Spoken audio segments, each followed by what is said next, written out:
ప్రపంచ దేశాల్లో యోగాకు ప్రాముఖ్యత కల్పించిన ఘనత ప్రధాని నరేంద్ర మోడీకి దక్కుతుందని బీజేపీ నాయకులు అర్జుల మురళీకృష్ణ తెలిపారు. జంగారెడ్డిగూడెం పట్టణంలోని ఎంబీ సోషల్ క్లబ్ ఆవరణలో బీజేపీ పట్టణ శాఖ ఎస్జీ అసోసియేట్స్ సంయుక్త ఆధ్వర్యంలో అంతర్జాతీయ యోగా దినోత్సవాన్ని నిర్వహించారు. ఈ సందర్భంగా మురళీకృష్ణ మాట్లాడుతూ దేశాల మధ్య సత్సంబంధాలు మెరుగుపడాలంటే మనిషి యొక్క ఆలోచన మారాలన్నారు. ఇది యోగాతోనే సాధ్యమవుతుందన్నారు. దీనిని గుర్తించిన ప్రధానమంత్రి నరేంద్ర మోడీ ప్రపంచవ్యాప్తంగా పర్యటన చేసి 170 దేశాల్లో యోగాకు ప్రాముఖ్యత కల్పించారని అన్నారు. కావున ప్రతి ఒక్కరూ యోగాను ఆచరించాలన్నారు.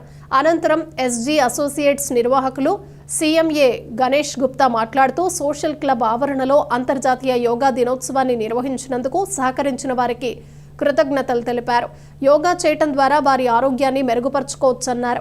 కావున ప్రతి ఒక్కరూ యోగా చేయాలని పిలుపునిచ్చారు. ఈ కార్యక్రమంలో బీజేపీ పట్టణ అధ్యక్షులు తాటికొండ సుధాకర్తో పాటు పలువురు ప్రముఖులు పాల్గొన్నారు.